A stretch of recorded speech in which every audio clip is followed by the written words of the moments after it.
Alors, les systèmes de contrôle de version. D'abord, qu'est-ce que c'est? Si on lit la définition qui est là, donc un système de contrôle de version est un logiciel qui permet de manipuler des versions successives du code d'un logiciel en garantissant la gestion des conflits. Généralement, le système de contrôle de version stocke les évolutions du code de manière efficace, via un mécanisme type diff par exemple.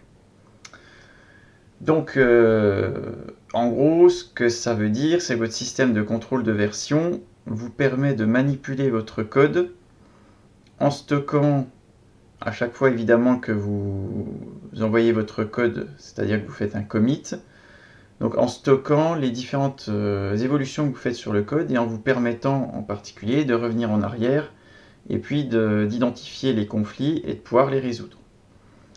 Donc quelques exemples de systèmes de contrôle de version sont notamment CVS, on va dire un petit peu l'ancêtre des systèmes de contrôle de version. Subversion, très connu comme système centralisé. Git, que nous utiliserons dans ce cours et puis dans les TP, les TD que nous allons faire avec. Et Mercurial, par exemple, qui est aussi un challenger de Git. Donc, je viens de parler de système de contrôle de version centralisé et distribué. Alors, qu'est-ce que c'est la différence entre les deux? Donc, les systèmes de contrôle de version centralisés vous font travailler sur un seul dépôt, aussi appelé repository, et un commit va être forcément dans ce dépôt. Et parfois, ça rend difficile de gérer les branches de test parce que le système de branches n'est pas très évolué. Dans Subversion, vous faites des répertoires, en plus du répertoire trunk, par exemple. Donc, à l'inverse, les systèmes de contrôle de version distribués vont comporter un ou plusieurs dépôts centraux, par exemple production et développement. Et surtout, ce qui est important, c'est que chaque développeur a une copie complète du dépôt localement sur son ordinateur. Et ce dépôt local va vous fournir toutes les fonctions du dépôt central, de pouvoir faire des branches, de pouvoir committer, etc. Et seulement quand il vous est nécessaire d'envoyer vos modifications, vous pouvez aller les envoyer sur un des dépôts centraux et distants. Donc on a ici une illustration un petit peu des tâches de base sur un système de contrôle de version centralisé. Donc Alice et Bob sont en train de travailler sur un projet. Au milieu, donc sur un serveur quelque part, il y a un dépôt avec le code du projet. Et Alice fait des commits de son code. Quand Bob reprend le travail, il va faire un update pour avoir le code à jour, faire des modifications qu'il va committer. Puis Alice devra faire un update également pour récupérer le code à jour modifié par Bob. Alors les commits, updates, etc., c'est des noms qui peuvent être variables selon les systèmes de contrôle de version. Si on regarde un système de contrôle de version distribué, on voit ici donc Alice et Bob ont chacun un dépôt local. Donc en fait ça c'est sur le PC avec lequel Alice travaille et ça c'est sur le PC avec lequel Bob travaille. Donc Bob et Alice de leur côté font des commits, etc., des branches, ce qu'ils ont envie de faire pour faire évoluer leur code et pour gérer leur projet. Et puis par moment, ils envoient le code sur la version centralisée sur le serveur de développement ou sur le serveur de production. Et ces envois, donc on les fait avec push et pull pour récupérer, sont faits en négociant entre le dépôt local de l'utilisateur qui manipule l'outil et le dépôt distant. Alors, dans tous les cas, avoir un bon outil, donc par exemple Git, ça n'empêche pas d'avoir de bonnes pratiques. On va dire pas d'outils et des mauvaises pratiques, c'est la catastrophe garantie. Pas de bonnes pratiques avec un bon outil, ça marchera plus ou moins bien. Des bonnes pratiques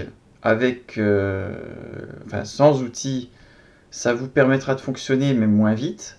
Et des bonnes pratiques plus un bon outil, c'est ce qui vous permettra d'être le plus efficace et de créer le moins de friction entre les différents développeurs d'une équipe. Puisque le but, c'est de garantir que l'équipe de projet produit son code et que la mécanique est bien huilée dans l'ensemble de l'équipe. Donc, ce qu'on doit faire en général, c'est de ne committer et de pousser du code dans les dépôts distants, donc qui sont partagés entre les développeurs, qu'à condition qu'ils soient fonctionnels. Alors, il y aura peut-être des bugs dedans, parce que ça, au moment où on l'écrit et où on le valide, le code, il est susceptible de toujours contenir des bugs. Mais globalement, il doit déjà être au moins fonctionnel dans le cas d'usage normal. C'est-à-dire qu'on s'est assuré que ça compile, ça se lance et ça fonctionne. Deuxièmement, ce qu'on doit faire, c'est de développer et de committer par tâche. Donc on évite de faire un logiciel complet, puis de faire un git commit, puis un git push d'un coup au bout de 3 mois. Parce que déjà, si chacun fait ça dans son coin pendant 3 mois, ça va faire quelques conflits à gérer au moment du commit. Et ce sera très compliqué à gérer. Donc, qu'il y ait plusieurs commits et même plusieurs push par jour n'est pas forcément étonnant pour un développement logiciel et pour un développeur. En revanche, ce que l'on ne doit pas faire sur l'utilisation d'un système de contrôle de version, alors on va premièrement éviter d'intégrer des fichiers dérivés, typiquement les fichiers objets, les exécutables et autres, puisque ça, en fait, avec le code qui est géré par le système de gestion de version, ces fichiers, on peut les reconstruire grâce au compilateur. En plus, intégrer des fichiers binaires, c'est surcharger votre système de gestion de version pour rien. C'est inutile.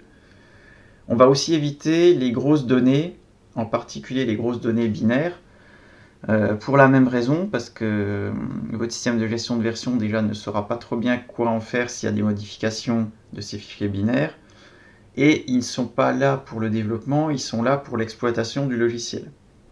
Donc, usuellement, des données comme ça, vous avez un FTP ou des fichiers accessibles en HTTP ou ce que vous voulez à côté. Certaines plateformes de gestion de version vous proposent aussi d'avoir des dépôts de fichiers simples à côté pour éviter de mettre n'importe quoi en gestion de version. Alors évidemment, on ne pousse pas sur le serveur distant du code cassé. Si votre code ne compile pas, s'il ne se lance pas, s'il crache au bout de 3 secondes sans rien faire, vous ne l'envoyez pas en partagé, puisque vous allez juste envoyer du code poubelle à vos collègues qui travaillent sur le même projet et qui seront certainement pas ravis de devoir résoudre vos bugs à votre place. Et puis enfin, on évite de faire des copies locales sur le disque dur. Alors quand je dis des copies locales, c'est de recopier le répertoire sur lequel vous travaillez, qui contient la base de données du système de gestion de version, à côté pour faire des essais de ci ou de ça dans les fonctionnalités ou dans les solutions possibles.